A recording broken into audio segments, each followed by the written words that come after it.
And a welcome here to Wake Up Call with Dan Tortora, on site, on location. We are here inside of the event center at Binghamton University because why usher in a Bearcat campaign in 2025-26 from anywhere else than right here on site, on location? We have a jam-packed show here for you today, and we will be obviously welcoming Mr. Marshall here, the athletics director at Binghamton University, followed by representatives from men's and women's soccer and volleyball as they've all kicked off their season, and we go into this 2025-26 in what I'm calling the Bearcat Takeover.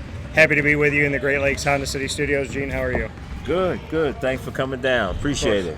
Yeah, it's my pleasure. And I thought about it. I was like, if we're going to bring in 2025-26, under promise, over deliver, right? Because we always talk on Tuesdays, but I figured why not say welcome back to the students, student athletes, coaches, staff, and administration from right here at the event center. And you have a great center here, so why not showcase it? Well, it is great, and we're kicking off a new year, 2025, 2026, and you can hear basketball in the background working out. And the women will work out at noon, and volleyball will then come in at 3, and in between that you have track and lacrosse and all the soccers. So we're rocking and rolling.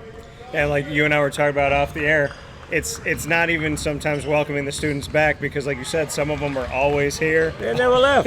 I mean, we had a group in the summer. We had wrestling, basketball. They were here this summer, and then we have clinics and camps where the student athletes come and work. Yeah. So they're here, and it's great. So it's a year-round activity, and I think that they benefit from it, and we benefit from it. Yeah, and like you said, I mean, the year-round student athlete, right? You got to train, you have to be ready and prepared, and you have to be willing to do more than what's set in front of you because that's what separates the great from the good. I do get nervous that we specialize too much. Young people growing up, that they don't get to. When I grew up, we played basketball, we played football, ran cross country, then we played basketball, or you wrestled, and then you played baseball or you ran track. So you had different muscles. You stayed in shape, but you had different muscles. Now it's one sport, 12 months a year, and I do believe that the injuries that have been coming up are over use of muscles and ligaments and that kind of thing. So I do get worried about that quite a bit.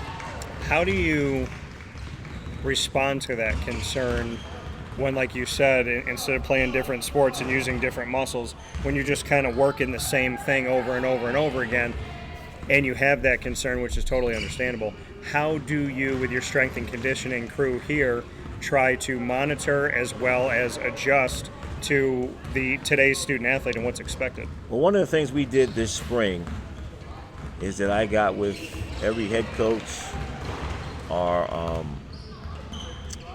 strength and conditioning folks, our athletic trainers, our sports supervisors, and our head of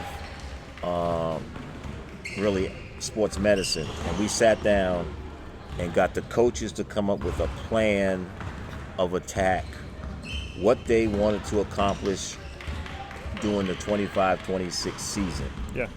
And in that, how the spring would look, how the summer would look, rolling into the fall. And it wouldn't be the strength coaches making up the plan. It would be the head coaches laying out what their theme for this year is going to be, and then the coaches, and then the strength coaches piggyback on that. So this is our first year doing this, and we'll now see how this plays out. But this is a way of trying to not only have them come in shape, but have the right muscles and the right things in shape to make it happen. So that's kind of what we're trying to work on now. We need them to be ready. We also need them to get some rest and understand how it balances. Sometimes, you just have some downtime, and what that looks like. Yeah. So we're going to see how it works this year, make some adjustments, try to see when, you can get some workouts in that are not heavy duty but just maintenance, and then get into the stuff that you need to get into. Yeah, because I mean, the go-getters, right? The people that want it more than anybody else, they'll put themselves in a situation where they don't want to stop. You know, Right. and I've heard Right. about that before, like where they literally have to tell a player, you can work out 6 days in the gym, but you can't work out on the seventh day. Like you got to take a break. And I think we may get to that. So I think, as we're trying to look at these injuries, especially on the women's side, where there's a lot of ACLs and those type of injuries, and so we're looking at it, and we'll try to see how we can best combat it. But I think a lot of it starts off when the kids are young. They don't play the other sports anymore. They just play one sport. Yeah. And then they play it forever, and they either get burnt out, Yeah. or their ligaments and everything else starts to wear out. So I think that's something we got to look at, and I think, at some point, as the young men and women are growing up, let them play something else, so they can, enjoy life first of all, use other muscles second of all, Yeah. and then have a well-balanced experience. I didn't know that by playing all the sports, from baseball to wrestling to gymnastics to bowling, that it would fast forward prepare me to be an athletic director. I didn't know that, but because I was involved in all those sports, I know the fundamentals. I was taught the fundamentals. And it's helpful. And back in the day, I played basketball and a little bit of baseball, but I always tell my parents back then soccer wasn't talked about as much. Right. But I was like, being a 5'8" basketball player, I can shoot, but I'm not tall. But at 5'8" at soccer, could have been a phenom. Right. You're all over the place. Yeah. So, Gene Marshall here with me, the athletics director at Binghamton University. We are on campus to welcome you all back for the 2025-26 campaign in this Bearcat Takeover, a wake-up call inside the Travel Great Lakes Honda City Studios. Gene, a lot of great news has come up. We had an anonymous $22 million donor. Love for you to give your thoughts on what that means for the future of athletics. Well, first of all, a heartfelt thanks to the anonymous donor and his family for this gracious gift. And then thanks to the state of New York and the chancellor and the governor for their match of 50%, which was $11 million. So it becomes 33.6. Yeah. 40 scholarships that will kind of make our we'll have maybe roughly 10 of the 21 sports fully funded, but we'll leave enough room for them to, if they still have some academic aid out there, that we won't go over the cap number, because since we did not opt in, we opted out, we have to stay within the cap number. So that is extremely important for us. So, and then the other teams, we've been able to plus them up a little bit so that they will be closer to the maximum number, which will make them more competitive. So it should not change the philosophy of our coaches to go out and get the best and the brightest. It will just give them some more scholarships to pursue it, so where they would kind of get a little frustrated, and understandably so, that I don't have enough scholarship money. Now they'll have a little bit more. And unlike basketball, most of our other programs kind of mix and match. Yeah. Because they don't have to have, basketball has to have fully funded, full scholarship. You give one person the whole thing. The other sports you can kind of mix and match. Yeah. So I think for our key sports, like our baseball, softball, soccer's, lacrosse's, volleyball, it's going to give them to keep being at the top. Yeah. And then our other programs, swimming is going to help immensely, especially men's swimming, to keep them in championship level while helping out the women's swim team. Track and field is going to plus them up on both the men's and the women's side so they can continue to be competitive. So, and it'll even touch golf, tennis. So, I think this is really putting us in a position to continue to be successful, allowing our coaches to go out and recruit the best and the brightest, because they have to go out and recruit quasi-Ivy League, Patriot League type student athletes academically that can compete in America East. And I think we've been able to do that, but now we got a little bit more help. When you look at that, I mean, like you said, deciding to opt out of the house settlement, which gives you that 20 and a half that a school has to come up with, $20.5 million minimum, or up to that maximum, I should say, and then it can get larger and larger as time goes by. But you don't have to spend the 20 and a half, but you have to, spend something. When you opted out of that and you decided to do that, it also kept you away from roster limits and all of that. So why did Binghamton ultimately decide it was the right reason? Well, number one, we're not going to be at the $20.5 million limit unless you give us 20.5, which I know you can. But the roster limits, okay, we're not there yet. And I don't feel that I want our coaches and student athletes to have to choose. It's like choosing which kid is better than the other. Yeah. We're not there yet. And I wanted to make sure that we had enough scholarships. Everybody's talking about roster sizes. But last I checked, in order to be on a roster, you have to have your position on the roster fully funded or halfway funded or some kind of funds. So if you don't have enough funds, no matter what the roster size says, you're supposed to get there. Yeah. Right. And I don't want to fill it with walk-ons if we don't have to. So we weren't ready for that. We have been working on this agreement. President Stinger done a great job of working to help to get this deal done. Can't say enough about his leadership and what he has done to help us get to this point. But it just wasn't smart for Binghamton University, Bearcat Athletics to opt in at this time. We'll see what the future holds. But my thing is we got to take care of our student athletes first. Yeah. Put them in a position to be successful. And go on the roster limits and roster sizes at this particular time is not going to put them in that. And I think it's the wise move, because also the NCAA and all these NIL stuff are changing by the second. Yeah. So you go in thinking one thing, something else happens, and before you know it, the rules change. Let us see what everything shakes out. By the time we have to decide, we will see what's in front of us. Yeah. And we can be proactive instead of reactive. Well, you're taking the time. That's in today's day and age, the microwave society, a minute's too long.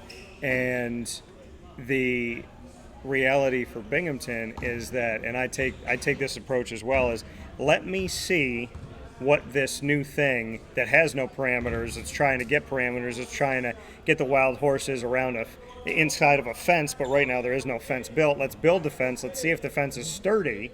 Then let's make a decision. I think it also benefits, too, that Binghamton does not have football, so there isn't like this massive pull in one direction without really taking the time to make a decision. It's like now, I'm a jogger, so I jog every day.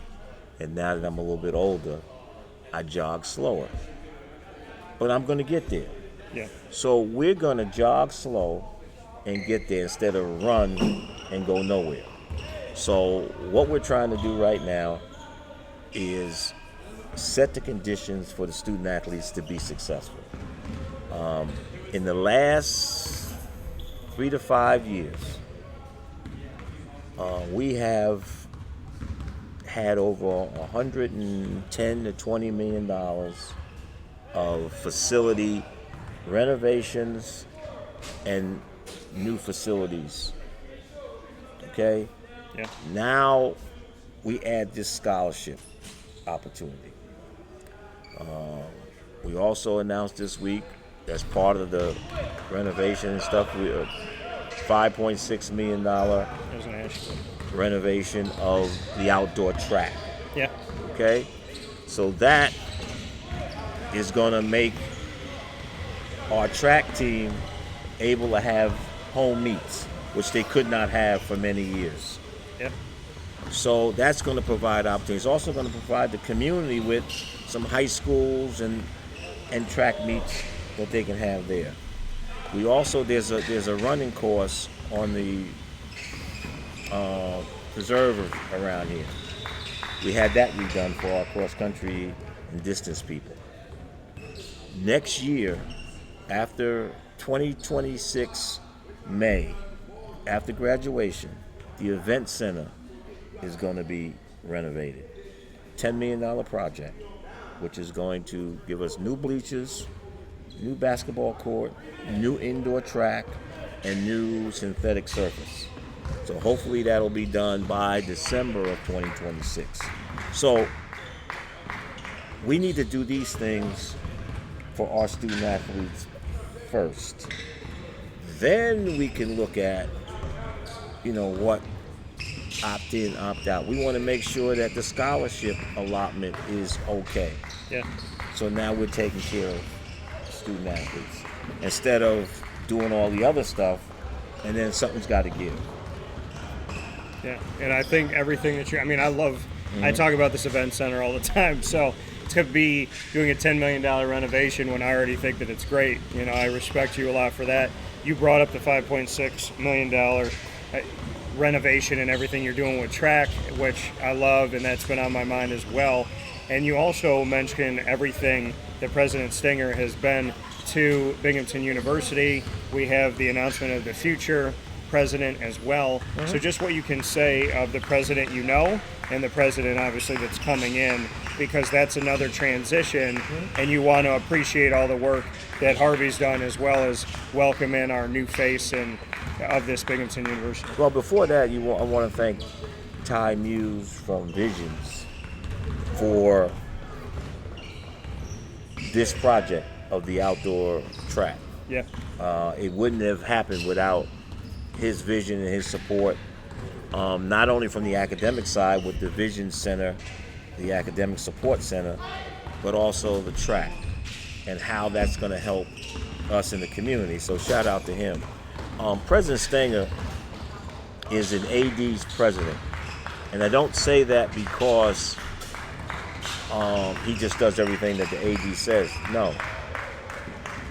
The visions align, and he takes the time to understand. He also served on the NCAA President's Council, so his voice was heard, and he led the conference on that council. So he was a president that understood the NCAA, understood where it was going, tried to support mid-majors when he could, but also tried to position us to be successful, and also position us where we could talk to the faculty, talk to the deans, my colleagues on the senior officers group, understand that we don't just want to win games. We want our student athletes to do well in the classroom. Yeah. And also do over 23 hours of community service a year. So he understood that, embraced that, and has supported that, and has worked to provide resources because he wanted to see a winning athletic program. And we were able to do that for him during his last couple years here, that we were able to put it together, give him 2 commissioners' cups, and last year we had a 3rd place finish. So we were in the top 3. So you can't beat that, but for what he's done for Binghamton University outside of athletics is amazing. It's a different place than when he came, and he's leaving it in a better place than when he found it. Not that it was broken, but just what he's done. and Dr.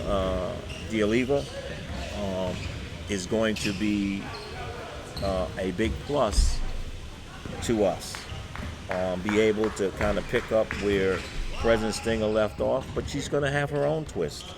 She has her own experience coming from the University of Connecticut, understanding the academic profile of a state institution that has high academic aspirations, understanding what big-time athletics looks like, and I look forward to seeing what she envisions Bearcat athletics to look like. So, it's a great time to be a Bearcat. Yeah, and as we look at this, and I appreciate everything that you had to say this morning about, the well-rounded kind of message here for Binghamton University.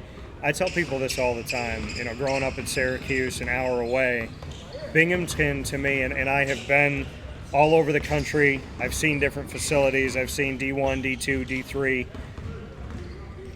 There is, in my opinion, a sleeping giant in Binghamton, and I say sleeping giant because these facilities are absolutely incredible.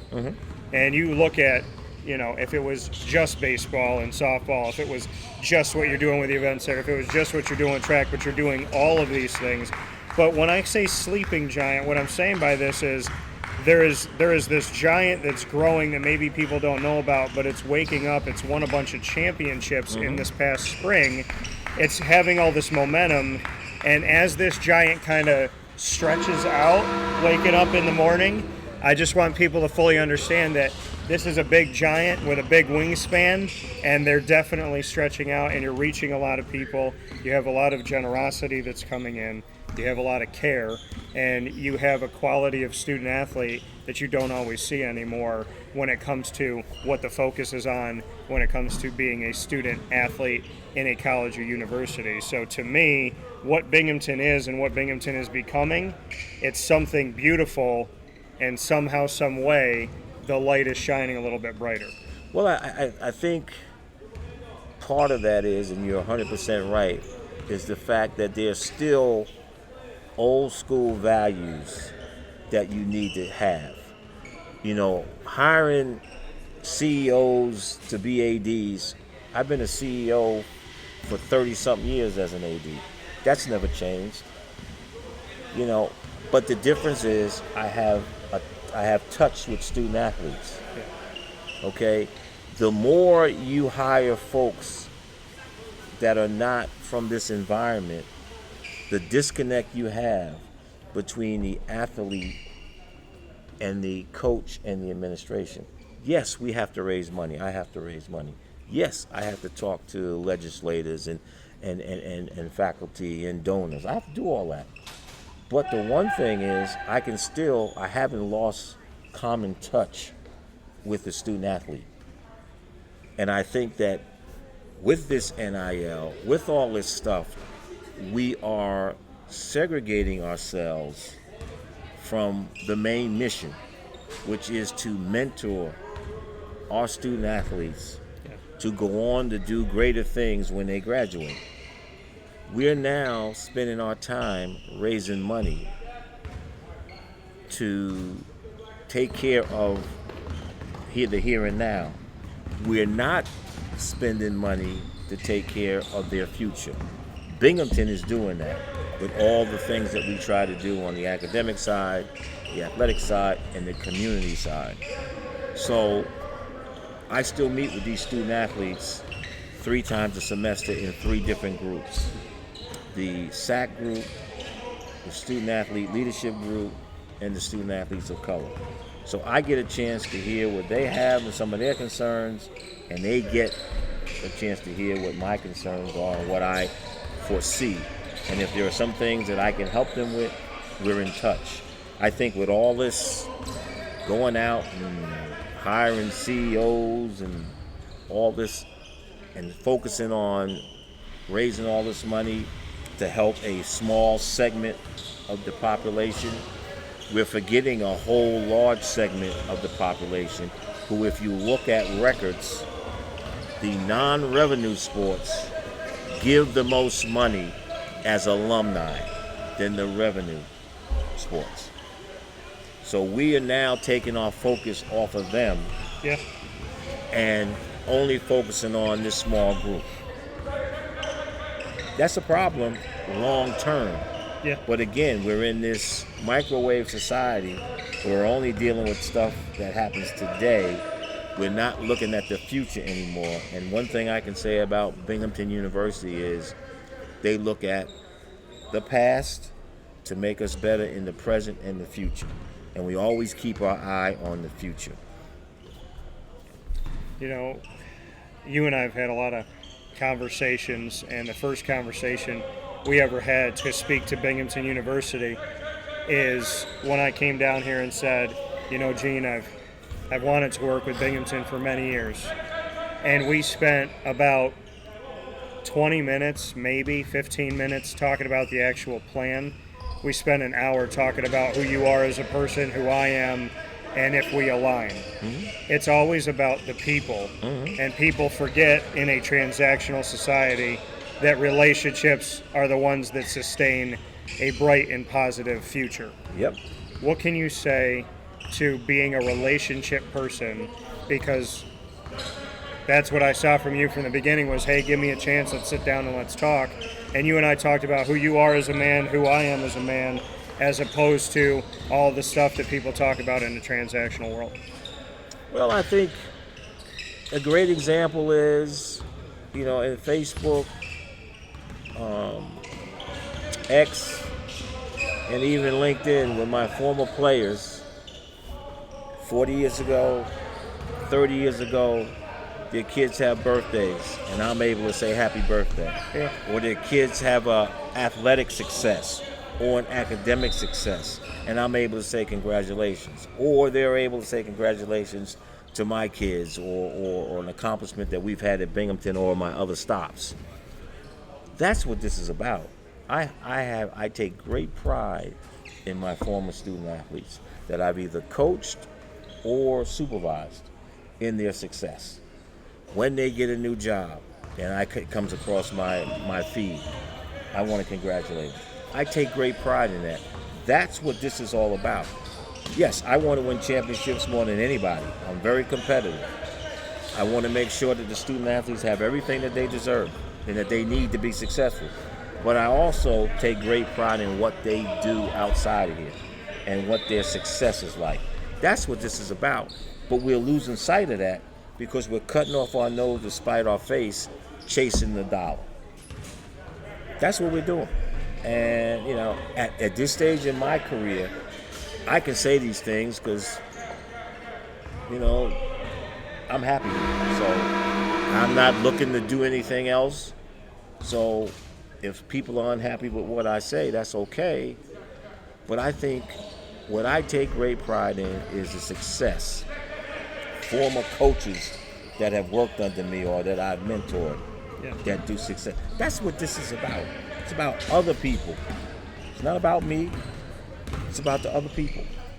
You know, and I think that's what we need to see. And that's what we need to be able to do. Because I want this generation to take care of that generation. One of my former players is an AAU coach, and she does an excellent job with them. Her daughter plays for her, and I love it. That's what I'm happy about.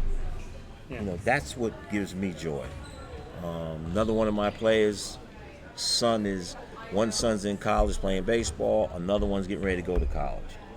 That's what it's all about. You know, so we're losing sight of that. Well, I can say that when it comes to you, Gene, you are on there is not a Binghamton post that I put out that you are not only on, but that I mean, it's like you always support, you're always there. It doesn't matter what time. I know I'm up at midnight, it's 1 o'clock in the morning, putting all this stuff out, and I'm like, oh, Gene's up too. I'm not up. Sometimes what I do is I roll over, get up, and then I'll look, and then I'll go back to bed. So yeah, I always, that's just part of my routine. And I just think it's something that we do. Yeah. And this is a family business. My kids grew up in this athletic business. Yeah. So, matter of fact, my oldest son is now on the staff here, on the women's staff. Yeah. He was here before. And he's the one that told me how great this place was when he was here previously. That's why I gave it a look. Zion was a former student athlete for me at Ramapo. He played soccer. Watched his career grow. Yeah. Isabella Martello, her father was a heck of a soccer player at Ramapo for me almost 30-something years ago. He was one of the best. He could have been a Division I soccer player. That's how good he was. He's a humble guy. You'll see him around watching his daughter play, but he never says, that's what I take great pride in, to see Isabella here as part of his legacy. That's what this business is about. It's about the connections. It's about the people. It's about building together, and remember that we is a lot better than me. Yes. And that's how you leave. I'm a true believer that you can leave a legacy in how you help others that sends a ripple effect, or you can just help yourself, and when you die, you take it with you and it's like you weren't even here. That's it. So make sure you help people, make sure you're good to people, and make sure you come down here and support the Binghamton University Bearcats. A ton of great student athletes, students, administration, staff, coaches. We thank you all. And President Stinger, thank you for everything that you have done. I want to honor that, and it was good to talk with you within these past couple of years, and it's always good to talk with this gentleman. Thank you, Gene, as always. Thank you, sir. I appreciate it. I'll talk with you soon. Go Bearcats.